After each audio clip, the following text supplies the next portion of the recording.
जब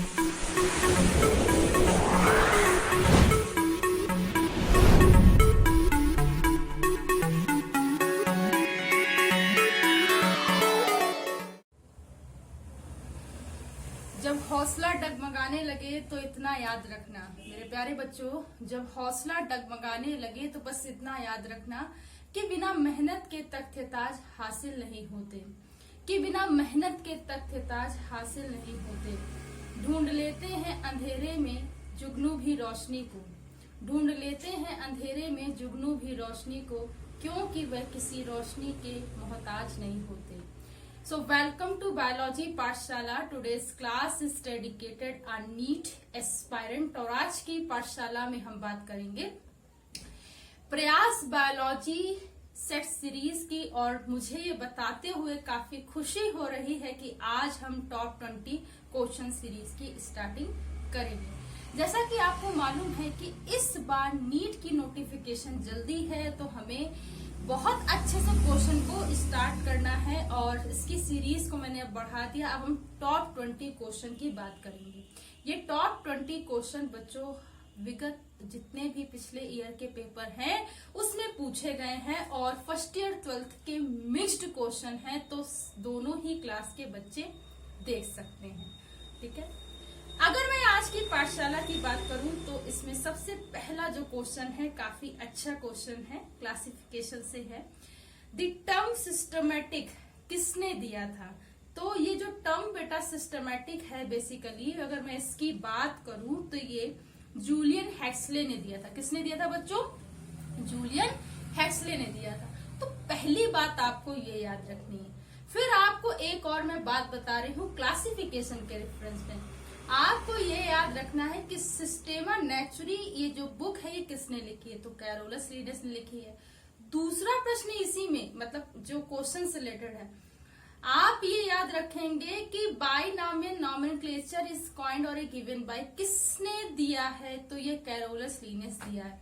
Carolus Linnaeus का पुराना नाम था कार्लवाल्ड लिनी और इस बाइनॉमियल नॉमेनक्लेचर यानी द्विपद नाम पद्धति को देने के कारण इन्होंने अपना नाम क्या कर लिया?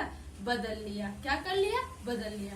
मान लीजिए मैं अपनी पाठशाला को चलाने हेतु अपना नाम ऐसे कर लूं कि बायोलॉजी पाठशाला बाय जागृति पटेल। तो ये क्या है? अपनी पाठशाला के प्रसार और प्रचार के लिए मैंने क्या किया? अपना नाम चेंज कर लिया। तो उसी तरीके से बच्चों कैरोलस लीनियस ने भी यही काम किया था। तीसरा इसमें क्लासिफिकेशन में इंपॉर्टेंट क्वेश्चन आता है जो मुझे याद आ रहा है, जिससे कि आपसे पूछा जा सकता है। स्पेसीज टर्म दिया गया था, तो स्पेसीज जो टर्म था बच्चों वो दिया था जॉन रे ने। किसने दिया था बच्चों? जॉन रे ने। इतना याद रखेंगे। नेक्स्ट क्वेश्चन है, कह रहा है बैक्टीरिया में डीएनए रेप्लिकेशन होता है, कहाँ होता है? तो मैं ये बता दूं, वैसे तो डीएनए का जो रेप्लिकेशन है वो न्यूक्लियस में होता है, लेकिन बैक्टीरिया में डीएनए रेप्लिकेशन जो होता है वो पीरियड ऑफ फिजन में होता है। ठीक है, पीरियड एक इसका पार्ट है, वहां पे फिजन का प्रोसेस होता है। फिजन का मतलब वो खंडों में बढ़ता है, तो पीरियड ऑफ फिजन में क्या होता है? डीएनए का रेप्लिकेशन होता है। डीएनए के रेप्लिकेशन से अगर मैं बात करूं तो डीएनए से बहुत सारे क्वेश्चन आते हैं। जैसे एक क्वेश्चन इसमें ये पूछा जाता है कि डीएनए का वाटसन एंड क्रिक मॉडल दिया गया था, तो ठीक है, उसमें वाटसन कौन थे? तो ये फिजिक्स के से रिलेटेड थे, भौतिकवक्ता थे। ठीक है, ये बात याद रखेंगे, बहुत ज्यादा क्वेश्चन पूछा जाता है। ठीक है, आपसे पूछा जाएगा जेड डीएनए होता है, तो Z DNA zig zag DNA. ठीक है, जिग जैग डीएनए क्या होता है? जेड डीएनए होता है। ठीक है, ये बात याद रखोगे। ठीक है बच्चों, नेक्स्ट क्वेश्चन है, कह रहा है कि कॉलोनियल एल्गा का एग्जाम्पल है। कॉलोनियल एल्गा जो अपनी कॉलोनी को बनाकर रहे, जैसे मान लीजिए 1 2 3 4, तो कई एक के ऊपर एक के ऊपर एक ऊपर एक कॉलोनी बनाकर रहे, ऐसे एल्गा को, ऐसे एल्गा मतलब होता है शैवाल, ठीक है, का एग्जाम्पल है। तो मेरे प्यारे बच्चों इसका एग्जाम्पल होता है वॉलवॉक्स। क्या होता है? वॉलवॉक्स। इसे याद रखेंगे। ठीक है, इसे क्या रखोगे? याद रखोगे। नेक्स्ट क्वेश्चन क्वेश्चन है, इसी में ही मैं बता रही हूँ। जैसे मान लीजिए आपसे वाटर ब्लूम और एल्गल ब्लूम से बहुत सारे क्वेश्चन पूछे होते हैं। मान लीजिए पूछ लिया गया कि एल्गल ब्लूम और वाटर ब्लूम के लिए उत्तरदायी है, रिस्पॉन्सिबल है, तो वो होता है बीजीए। कौन होता है? बीजीए, ठीक है। उसे बोलते हैं blue green algae, that is a नील हरित शैवाल। क्या होता है बच्चों? नील हरित शैवाल। इसे याद रखेंगे, ठीक। एक क्वेश्चन और पूछा जाता है इसी बैक्टीरिया से, नील हरित शैवाल से, बेसिकली है तो बैक्टीरिया ना, तो उसमें एक और क्वेश्चन पूछा जाता है एज ए बायो फर्टिलाइजर, जैव उर्वरक के रूप में यूज किया जाता है, तो नॉन स्टॉक एनाबीना, सिस्टोनिमा, राइजोबियम, लेग्यूमिनोसोरम। तो इतने एग्जाम्पल आपको याद रखने हैं, Nostoc Anabaena, Rhizobium, leguminosarum, सिस्टोनिमा, ठीक है। ये सारे एग्जाम्पल हैं जो as a bio fertilizer use किए जाते हैं।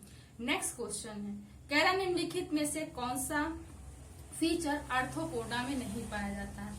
देखिए पहले तो हमें ये पता होना चाहिए ना कि आर्थ्रोपोडा में क्या पाया जाता है, तभी तो हम मतलब कर पाएंगे ना कि क्या नहीं पाया जाता है। देखिए आर्थ्रोपोडा का मतलब होता है जॉइंट लेग या जॉइंट अपेंडेजेस।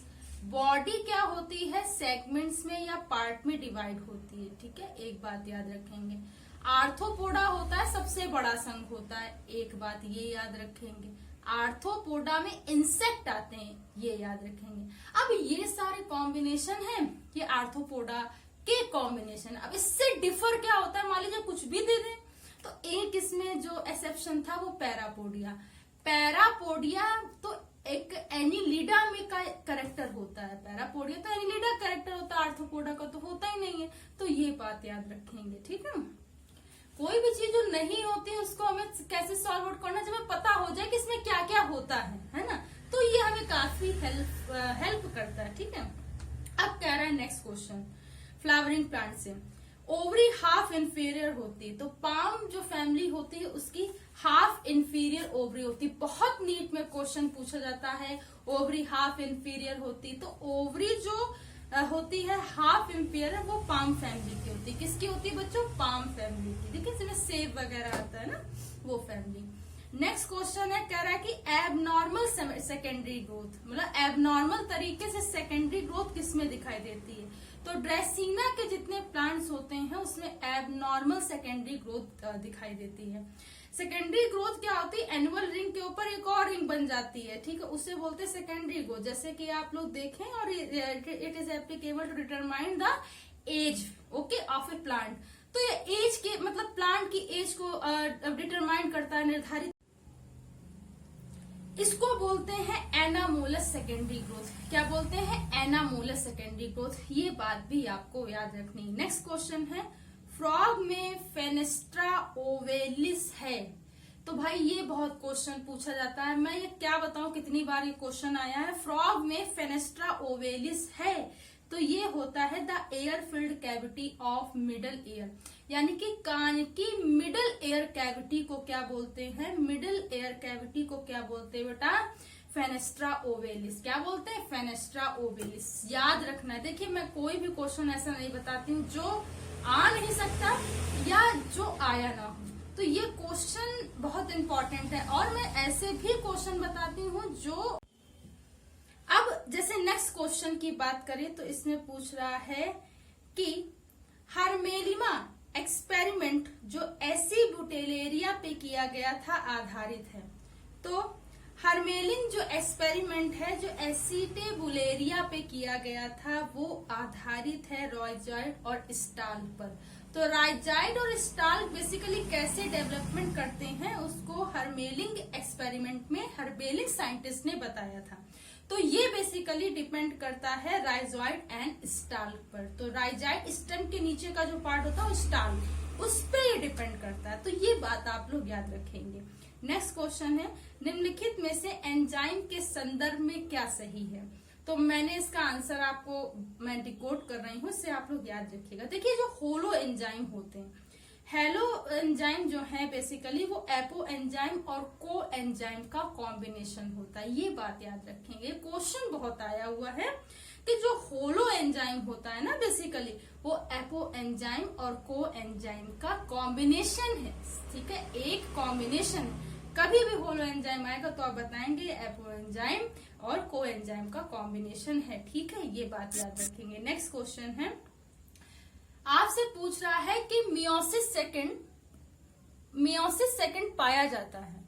मियोसिस सेकंड जो होता है बेसिकली जब क्रोमेटिड अलग होते हैं, क्रोमेटिड का सेपरेशन होता है, तब मियोसिस सेकंड पाया जाता है। ठीक है, जब क्रोमेटिड अलग होते हैं तो उस समय मियोसिस सेकंड पाया जाता है। ये बात याद रखेंगे, ठीक है, ये बात आप लोग को याद रखनी है। अच्छा, डीएनए का सिंथेसिस कौन से फेज में होता है?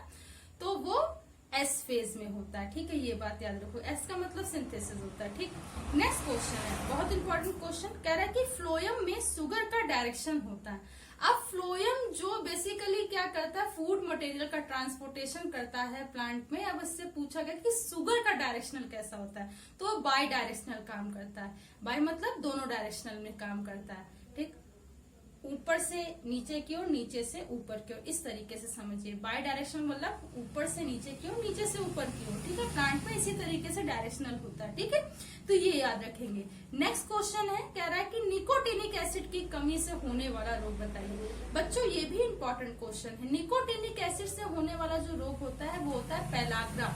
क्या होता है? पेलाग्रा। देखिए, प्लेग और पेलाग्रा में अंतर होता है। ठीक है, पेलाग्रा एक ऐसी डिसीज है जो हमारी टंग में, हमारी जबान में हो जाता है, तो जबान काफी स्वेलिंग आ जाती है, उसमें दर्द होता है, बोलने में तकलीफ होती है। और प्लेग होता है चूहे से, पिस्सू से होता है। ठीक है, तो दोनों में अंतर होता है। बहरहाल यहाँ पे निकोटिनिक एसिड की कमी से होने वाला रोग पूछा गया है, वो है पेलाग्रा। ठीक है, नेक्स्ट क्वेश्चन है, कह रहा निम्नलिखित में से कौन सा रिस्पायरेटरी डिसऑर्डर है? तो सिलिकोसिस एक रिस्पायरेटरी डिसऑर्डर है। और बच्चों, मैं इसकी बात करूं तो ये बेसिकली कहाँ, मतलब जो एयर पोल्यूशन होता है उसमें, जैसे मान लीजिए कोई कारखाने में वर्क कर रहा है तो वहां पे सिलिकॉन की मात्रा ना काफी ज्यादा होती है, इसकी वजह से सिलिकोसिस डिसऑर्डर हो जाता है। सांस लेने में बेसिकली बहुत ज्यादा कमी होती है, लंग्स इफेक्टिव हो जाते हैं बहुत ज्यादा, तो ये बात याद रखनी है। नेक्स्ट क्वेश्चन है, कह रहा है कि ऐसा कौन सा ब्लड ग्रुप है जिसमें एंटीबॉडी ए और बी दोनों पाए जाते हैं? तो अब आपसे ब्लड ग्रुप में पूछा गया सर्कुलेशन से, तो ऐसा ब्लड ग्रुप जिसमें एंटीबॉडी ए और बी दोनों पाए जाते हैं उसे बोलते हैं ब्लड ग्रुप ए बी। क्या बोलते हैं बच्चों? A B blood group. तो ये क्या होता है? ये ग्राही होता है, सर्वग्राही मतलब ब्लड ग्रुप है ए बी, ये भी आप याद रखेंगे। ठीक है, नेक्स्ट क्वेश्चन है, सेंसिटिव पिगमेंट लेयर ऑफ आई कौन सी होती है? सेंसिटिव पिगमेंट ऑफ आई कौन सी होती है? तो उस लेयर का नाम बताना। तो वो होती है बेटा रेटिना। क्या होती